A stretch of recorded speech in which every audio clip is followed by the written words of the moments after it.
Assalamualaikum warahmatullahi wabarakatuh. Baik. Terima kasih kepada para pembicara yang sudah hebat-hebat semua ini. Dan Bu Rizka sebagai MC sudah memberikan saya waktu untuk sedikit barangkali ya, untuk melengkapi saja. Karena tadi ada beberapa pertanyaan yang mungkin perlu dilengkapi. Oke, saya lihat dulu ya pertanyaannya. Ini banyak sekali pertanyaannya sampai 23. Nah, ini mungkin sambil kita beri waktu para dewan juri untuk menilai siapa yang sudah bertanya, yang mana pertanyaan itu adalah pertanyaan yang terbaik, nanti akan dapat door prize ya. Hadiahnya akan langsung dikirim.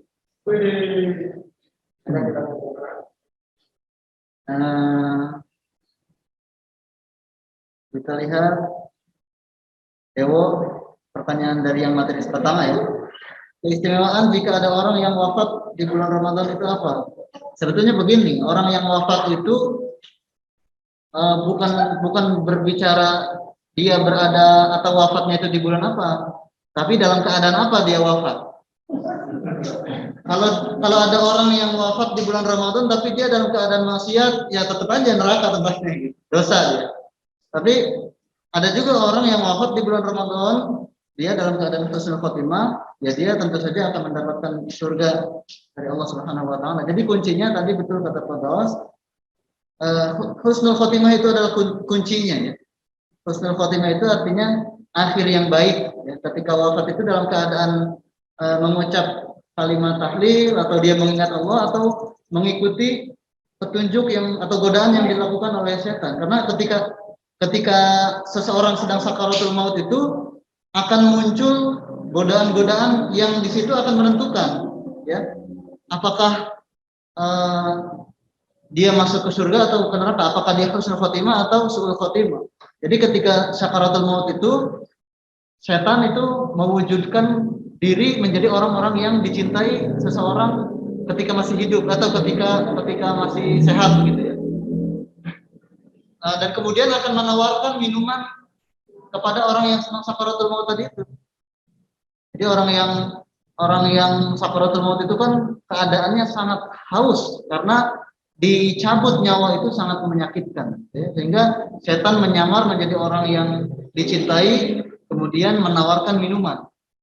Kalau diambil minuman itu, maka dia akan terjerumus selanjutnya ke dalam godaan-godaan setan, sehingga su'ul khotimah pada akhirnya. Nah itu yang berbahaya. Jadi kuncinya bukan dia wafat di bulan Ramadan atau bukan di bulan Ramadan, tapi husnul khotimah atau tidak. Tapi begini, tadi ada hadis juga yang sudah disampaikan oleh Pak Daud bahwa di bulan Ramadan itu terbuka pintu-pintu surga, ya. Futihat abwaabul jannah. Kemudian pintu neraka ditutup sebaliknya. Pintu neraka itu di bulan Ramadan ditutup oleh Allah Subhanahu wa taala. Ini artinya apa? Bulan Ramadan ini menjadi peluang bagi umat Islam untuk kemudian memanfaatkan momentum itu sehingga mendapatkan amal yang banyak dan mendulang pahala yang banyak juga, kemudian bisa menjadikan bekal untuk sampai kepada surga. Seperti itu. Apalagi kalau orang yang di bulan puasa ini, bulan Ramadan ya, puasanya sangat sesuai dengan kaifiah, niatnya ikhlas karena Allah Ta'ala, penuh dengan keimanan, maka akan diampuni segala dosanya. Ada hadisnya itu, man shoma ramadhana imanan wa ihtisaban ghufira lahu ma taqaddama min dzambi. Barang siapa yang berpuasa di bulan Ramadan dengan penuh keimanan dan hanya mengharap ridha Allah, maka baginya itu adalah ampunan dari dosa-dosa yang telah lampau. Nah ini kemudian kalau dosanya diampuni kemudian dia wafat, yaitu tentu saja tidak ada dosa yang dibawa ke akhirat. Akhirnya ketika dihisab itu bersih, yang ada adalah amal-amal soleh sehingga dia akan masuk ke dalam surga. Nah ini juga sebetulnya esensi dari Idul Fitri itu kan begitu, maknanya kan kembali suci, kembali fitri, ya. Nah, orang yang kembali fitri itu bukan semua orang merasakan itu. Semua orang boleh berpakaian baru, boleh makanan-makanan yang ada bisa dimakan gitu. Tapi yang paling esensial dari Idul Fitri adalah kesucian dari hati, kesucian dari jiwa seseorang yang sukses berperang ketika melawan nafsunya itu di bulan Ramadan. Ya, seperti itu. Kemudian tentang malam Lailatul Qadar sudah dijawab. sebetulnya tidak bisa ditentukan, bisa dilihat dengan mata telanjang atau tidak, tapi ada ciri-ciri yang memang disebutkan oleh para ulama. Di antaranya malamnya begitu tenang, tidak terlalu dingin, tidak juga terlalu panas, awan terlihat cerah gitu ya, angin begitu berhembus tenang gitu, tidak ada anjing yang menggonggong. Kemudian bahkan ciri setelah siangnya pun ada. Misalnya tadi malam itu Lailatul Qadar, siang harinya juga dilanjutkan, suasananya juga tenang, tidak terlalu panas ya siang harinya. Dan selanjutnya banyak lah itu bisa kita rasakan situasi atau suasana itu. Kemudian dari materi kedua ini juga banyak sekali tadi ya. Tapi saya mau menyoroti beberapa pertanyaan saja, terutama tadi kaitannya dengan bagaimana orang yang non Muslim dia bersedekah. Pertama, di pandangan Allah kita tidak pernah tahu ya orang itu dicatat sebagai orang yang seperti apa gitu ya. Tapi kita sebagai manusia karena tidak bisa melihat hakikatnya, maka kita berhusnuzon saja. Ketika orang itu meskipun non Muslim berbuat baik, termasuk bersedekah, yaitu adalah menjadi nilai kebaikan bagi dia terhadap sesama Muslim, terhadap sesama manusia, begitu. Nah itu hablum minan nas ya. Lain lagi kalau hablum minallah, Allah punya penilaian sendiri. Ya. Tapi secara zahir tadi itu, ketika seseorang berbuat baik kepada sesama manusia, meskipun dia bukan orang Islam, maka dia akan dikenal sebagai orang yang baik. Kita patut hargai. Boleh nggak bersedekah setiap tahun gitu bersedekah? Ya boleh. Ya. Kalau ngasih ke orang Islam ya boleh, asalkan yang dikasihnya itu adalah makanan halal ya, atau sesuatu yang halal, boleh diterima. Kalaupun nanti ternyata dia mualaf kemudian wafat, itu akan menjadi pahala yang besar bagi dia. Jadi istimewanya Islam itu begini. Ketika seseorang yang tadinya Islam kemudian dia murtad, keluar dari Islamnya, maka pahala yang dia dapatkan itu hangus semua. Sementara dosa-dosanya berlanjut, ya. Apalagi murtad itu kan dosa yang luar biasa besar. Tetapi kalau orang non Muslim kemudian masuk Islam, ya mualaf, keburukannya itu dihapus, dosa-dosanya dihapus kembali dari nol. Tapi kebaikan-kebaikannya itu tidak dihapuskan, artinya dia melanjutkan. Nah, kalau dia sudah berbuat kebaikan termasuk sedekah, bahkan sebelum masuk Islam, ketika dia masuk Islam maka sedekahnya itu akan bernilai pahala selanjutnya di mata Allah. Ya seperti itu. Apalagi kalau wafat kemudian dia membawa pahala yang besar, maka surga bagi.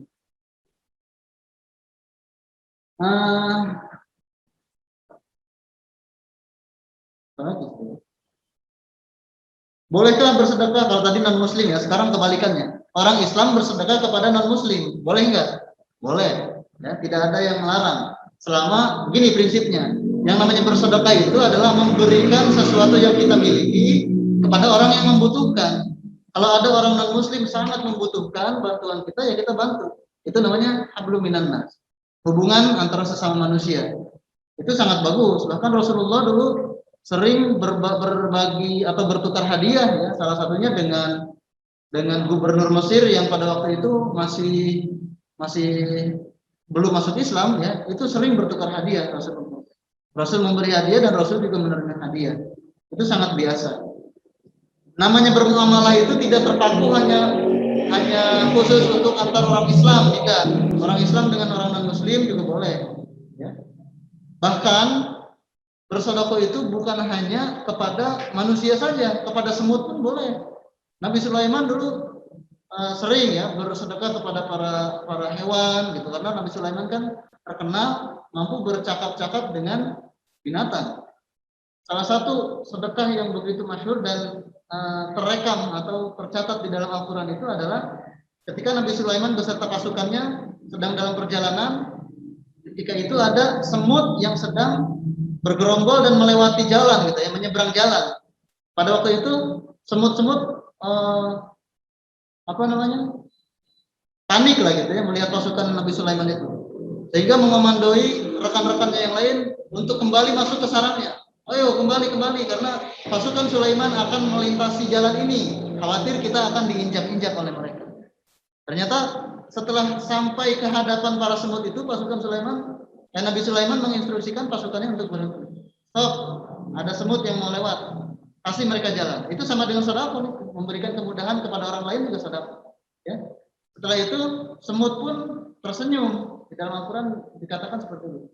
Fatabassamu dohika, gitu ya. Senyum semut itu tersenyum karena merasa bahagia. Ternyata Nabi Sulaiman itu memberikan kebaikan yang luar biasa. Semut-semut bisa melewati jalan itu. Jadi bahkan hanya sekedar senyum saja itu sudah tabassamuka ala wajhi akhika laka shadaqah. Dalam hadisnya begitu. Ketika kamu bersenyum atau tersenyum kepada saudaramu, maka bagimu itu adalah sedekah. Jadi sedekah itu sangat umum ya. Boleh dalam hal apapun, yang penting bentuk kebaikan. Kemudian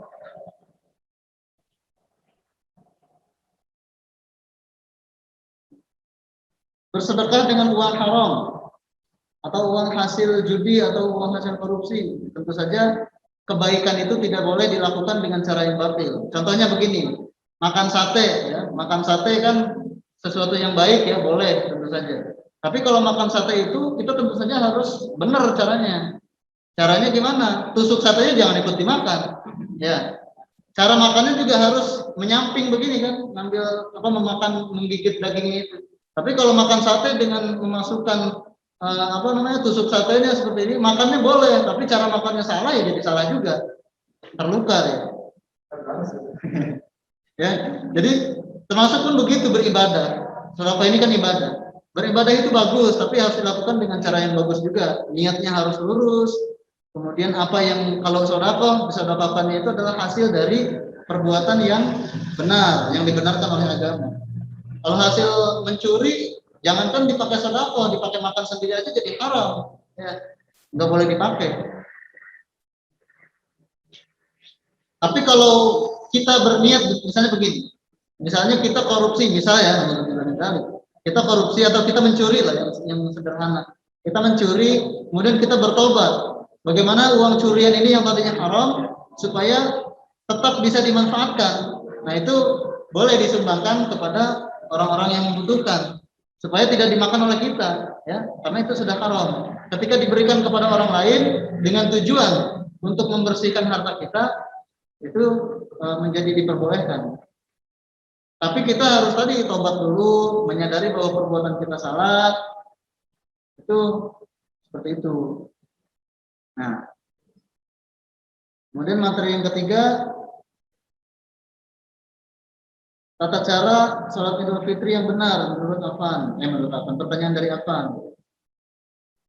Ya, seperti sholat biasa, hanya gini, sholat Idul Fitri ini ada bedanya dengan sholat-sholat lain ya. Pertama, takbirnya berbeda. Setelah takbiratul ihram itu di rakaat pertama ditambah lagi 7 kali takbir. Di rakaat kedua 5 kali takbir setelah bangkit dari sujud. Kemudian setelah itu ditambah atau dilakukan khutbah ya, khutbah Idul Fitri. Jadi khutbah Idul Fitri itu setelah sholat sunnahnya. Kalau beda dengan khutbah Jumat, kalau khutbah Jumat sebelum sholat Jumat, tapi kalau Idul Fitri setelah sholat Idul Fitri baru khutbah. Kemudian dilakukan secara berjamaah. Nah pertanyaannya tadi menyambung dengan pertanyaan siapa tadi ya? Yang soal sholat sunnah di rumah itu tadi siapa yang nanya? Aman. Ya. Jadi begini, dalam situasi tertentu sholat Idul Fitri boleh dilakukan di rumah. Sunnahnya atau utamanya sholat Idul Fitri itu di lapangan atau di masjid itu lebih utama. Tapi kalau dalam keadaan tertentu yang mana tidak memungkinkan untuk berkumpul di masjid, berkumpul di lapangan, itu boleh dilakukan di rumah secara berjamaah dengan ayahnya, dengan ibunya, dengan pamannya, mungkin kakek neneknya, dengan adik kakaknya, atau dengan saudara-saudara yang ada di rumah. Itu boleh. Caranya seperti apa ya? Sama seperti tadi. Sholat sunnah 2 rakaat, setelah sholat sunnah khutbah. Ya. Nah kemudian pertanyaannya bagaimana kalau tinggal sendiri?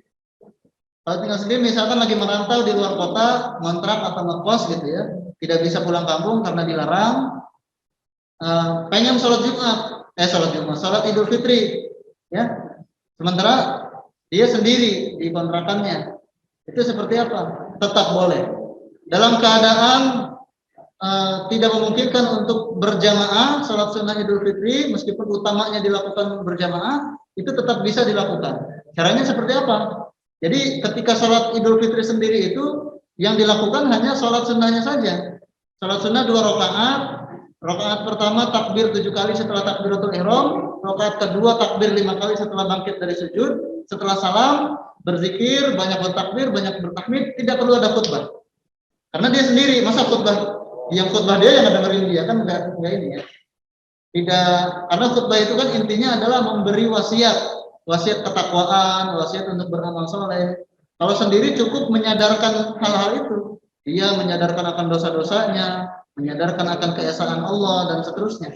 Jadi boleh ya. Apalagi sekarang ini masih pandemi.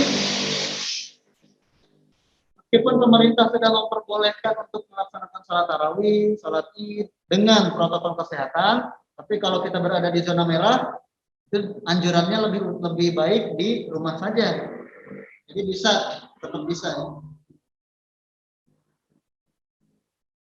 Terus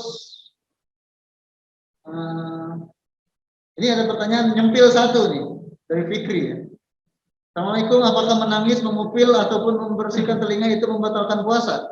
Nah, pertanyaannya disimpan, kemudian sampaikan besok karena ini materinya untuk besok. Ya, besok ya. Tentang tata cara puasa di bulan Ramadan. Ini besok boleh disampaikan lagi. Syaima ada nanya lagi, Syaima, sholat online. Nah, ini pertanyaan bagus ya, pertanyaan online sholat sunnah Idul Fitri secara online boleh tidak? Sebetulnya dalam mazhab Syafi'i, sholat berjamaah itu harus berada di dalam satu lokasi, imam dengan makmumnya.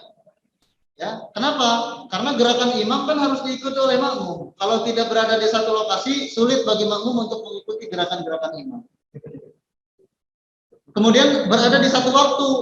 Sekarang kalau misalnya online, Syaima sholat Idul Fitri ngikut yang di Istiqlal misalkan begitu. Kan waktunya akan ada delay gitu ya. Jadi tidak berada di satu waktu.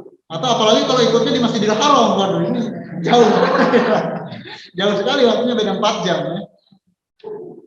Tapi gini, ada pandangan dari mazhab lain. Kalau tidak salah dari mazhab Imam Hanafi mengatakan boleh sholat, jangankan sholat sunnah ya, sholat wajib dari lokasi yang berbeda dan secara online itu boleh. Yang penting prinsipnya begini, berada atau pelaksanaannya di satu waktu, kemudian gerakan imam itu diketahui oleh makmum sehingga bisa diikuti. Itu prinsipnya. Tapi memang jarang ya, kita jarang sholat online begitu. Tapi karena pandemi ini justru diperkenalkan sholat-sholat seperti itu. Dan memang ada ulama yang memperbolehkan seperti itu. Kemudian tadi ada pertanyaan lagi, hukumnya memberi angpau kepada orang-orang ketika hari raya Idul Fitri. Amplop atau angpau gitu ya. Itu kan sama dengan sedekah sih. Sedekah itu kan hukumnya boleh, ya, sunnah kan. Bahkan ketika situasi tertentu sedekah menjadi wajib ketika itu diharuskan. Jadi nggak apa-apa, meskipun istilahnya angpau itu kan diambil dari bahasa Cina gitu ya. Bahasa Mandarin, yaitu kan hanya penyerapan bahasa saja, bahasa serapan. Kita kan biasa menyerap bahasa dari bahasa Arab, dari bahasa Inggris, banyak ya. Hari-hari saja, hari Ahad, hari Senin, hari Selasa, Rabu, Kamis, Jumat, Sabtu itu serapan dari bahasa Arab. Ya. Kosakata yang sering kita ucapkan umum itu bahasa Arab, khusus bahasa Arab, musyawarah bahasa Arab, majelis bahasa Arab, masjid bahasa Arab. Apalagi banyak lah ya. Intinya itu hanya persoalan budaya yang kalau dilihat intisarinya itu juga isinya ibadah ya. Angpau itu kan isinya sedekah, esensinya. Pertanyaan dari Vienna, kenapa tanggal Hari Raya Idul Fitri bergeser setiap tahunnya? Kata siapa? Setiap tahun Idul Fitri sama tanggal 1 Syawal. Sama tanggal 1 Syawal. Begitupun puasa tanggal 1 Ramadan mulainya sama. Begitupun Idul Adha tanggal 10 Zulhijjah sama ya. Persoalannya kalau dikonversi ke kalender Masehi itu jadi beda ya, memang beda. Karena kalau kalender Masehi mah penghitungannya dari peredaran matahari, bumi terhadap matahari gitu. Kalau bulan Hijriyah mah disebutnya bulan Komariah, bulan atau perhitungan tahun yang berdasarkan peredaran bulan. Makanya bisa dipastikan bahwa setiap tahun itu pasti Lebaran itu tanggal Masehinya akan berbeda-beda. Seperti itu ya. Apalagi jumlah atau bilangan tahun setiap jumlah tahun atau bilangan tahun Komariah dengan Masehi itu kan berbeda. Kalau Masehi 1 tahun berapa? Berapa hari? 365 ya? 365 hari. Kalau Komariah tidak sampai 360, hanya 350 sekian. Jadi akan berbeda-beda. Makanya tidak heran setiap tahun tanggalnya akan berbeda juga. Bahkan nanti beberapa tahun ke depan itu akan terjadi di 1 tahun Masehi akan ada 2 Ramadan, ya, 2 tahun Ramadan. 2 Ramadan di 2 tahun yang berbeda maksudnya. Nanti bisa dirasakan lah, mudah-mudahan umur kita panjang sampai ke Ramadan berikutnya. Kemudian hal lain adalah bahwa penentuan bulan Komariah termasuk 1 Syawal atau Lebaran itu dengan menggunakan sistem ru'yah namanya, atau melihat hilal ya. Karena ada hadis yang mengatakan sumu li ru'yatihi wa afiru li ru'yatihi. Berpuasalah kamu karena melihat bulan atau melihat hilal, dan berbukalah kamu, berlebaranlah kamu juga dengan melihat hilal. Itu. Jadi biasanya ada ya sebelum bulan puasa masuk itu sore harinya di berita itu suka ada orang-orang pada melihat hilal di tepi pantai, di ketinggian, di atas gedung atau di perbukitan. Begitupun nanti di akhir Ramadan akan ada melihat hilal. Meskipun perkembangan keilmuan Islam itu kemudian berkembang tidak hanya metode ru'yah saja, ada yang namanya metode hisab. Itu dengan perhitungan astronomi. Ada juga.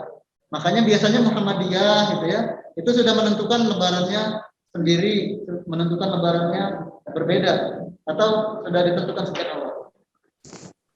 Itu ya, barangkali cukup ya.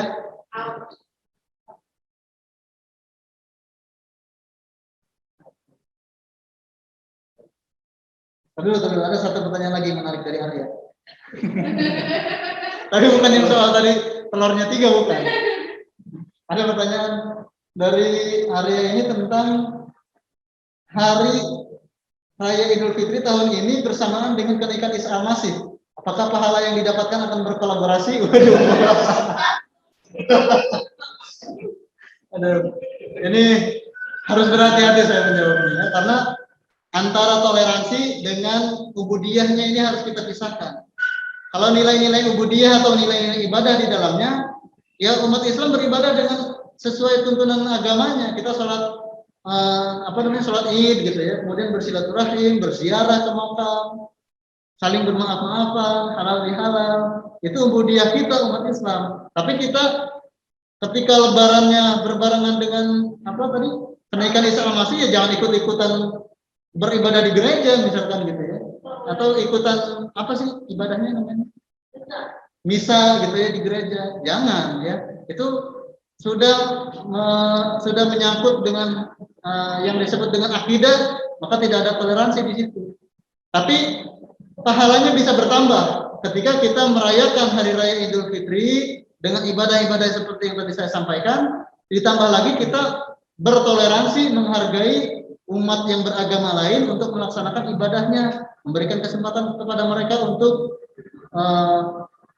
melakukan ibadah sebagaimana yang mereka yakini, itu juga merupakan ibadah bagi umat Islamnya, karena toleransi. Rasulullah pun begitu. Satu ketika tadi saya cerita ya, ada Rasulullah pernah atau sering sekali bertukar hadiah dengan gubernur Mesir yang pada waktu itu belum Muslim atau belum masuk Islam. Satu ketika Rasulullah berwasiat kepada para sahabat, suatu saat kelak, ya, ketika kalian berhasil menaklukkan Mesir, maka kalian tidak boleh menghancurkan, tidak boleh merusak gereja yang ada di sana. Nah, maka ketika Khalifah Umar bin Khattab berhasil memasukkan ajaran-ajaran Islam dan banyak orang-orang Mesir yang masuk Islam, mereka tidak menghancurkan gereja, tidak merusak gereja. Justru terawat itu gereja itu. Sampai sekarang ada gereja itu. Ya, di Mesir banyak ya gereja-gereja klasik yang sejak zaman Rasul sudah berdiri, itu tidak dirusak oleh umat Islam. Ya, karena toleransi di situ. Nah, dalam hal ini kita pun bisa meniru. Kita beribadah sesuai dengan keyakinan kita, kita juga memberikan kesempatan kepada orang-orang non-muslim untuk beribadah sesuai dengan keyakinan mereka. Saya kira itu menjadi hal yang akan membuat hubungan kita sesama manusia menjadi harmonis, meskipun berbeda agama, berbeda keyakinan. Saya kira itu. Terima kasih, hari ini sudah sangat bagus. Untuk penanya-penanya terbaik nanti akan ada hadiah. Sedang dipilih ya, sudah terpilih ya. Sudah terpilih penanya-penanya terbaiknya nanti diumumkan di akhir. Nah, selanjutnya saya juga ingin menyampaikan, Bapak ingin menyampaikan terkait dengan kegiatan besok. Ya, besok masih seperti yang tadi sudah kita ikuti dari awal, jam 7.45 sudah jahit. Zoom-nya akan di-share nanti linknya. Kemudian berseragam, tidak berseragam ya, berpakaian muslim atau menutup aurat ya. Kemudian menyediakan Al-Quran, kalau bisa harus sudah wudhu, kalau baca Al-Quran memegang mushaf harus berwudhu. Kemudian menyiapkan alat tulis, on cam ya, jangan dimatikan. Kemudian jangan meninggalkan kameranya. Tadi Bapak lihat ketika Indonesia Raya atau ketika materi masih ada yang meninggalkan tempat duduknya. Kemudian mic-nya untuk sementara ketika materi dipaparkan di-mute terlebih dahulu. Itu ya. Oh iya, satu lagi, besok itu karena hari terakhir akan ada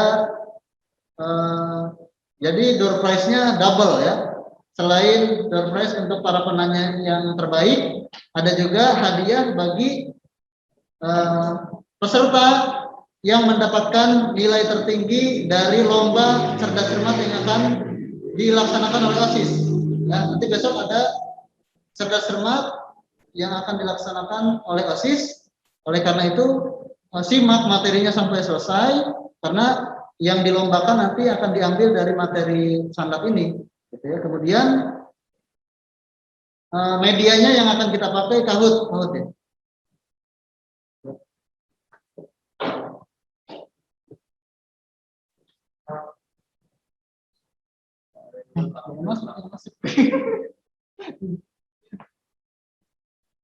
Apa ini maksudnya gimana?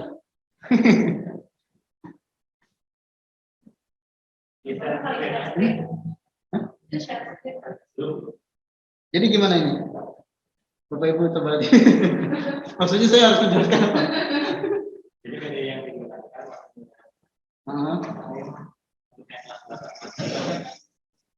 Ibu sekali nanti di situ ya. Nanti oke, untuk tes teknisnya nanti Kahoot-nya seperti apa akan dijelaskan oleh Pak Satria ya.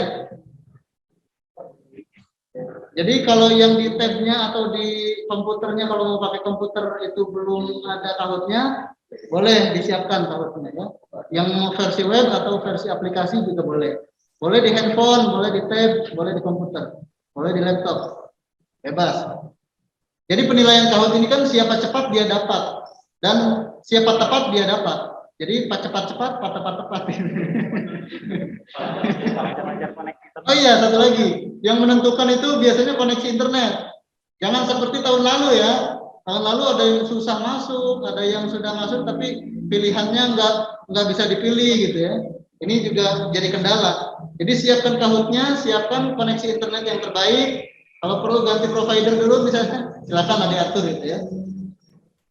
Kemudian terakhir saya juga mengingatkan yang mau menitipkan zakat, infak, silakan ditunggu sampai hari ini. Malam hari juga boleh. Jadi supaya bisa direkap, kemudian bisa disampaikan kepada Yayasan Nurul Aitam yang berada lokasinya itu di Rengas Dengklok. Ya, Insya Allah besok kita akan serahkan. Jadi hari ini sudah terkumpul semua itu.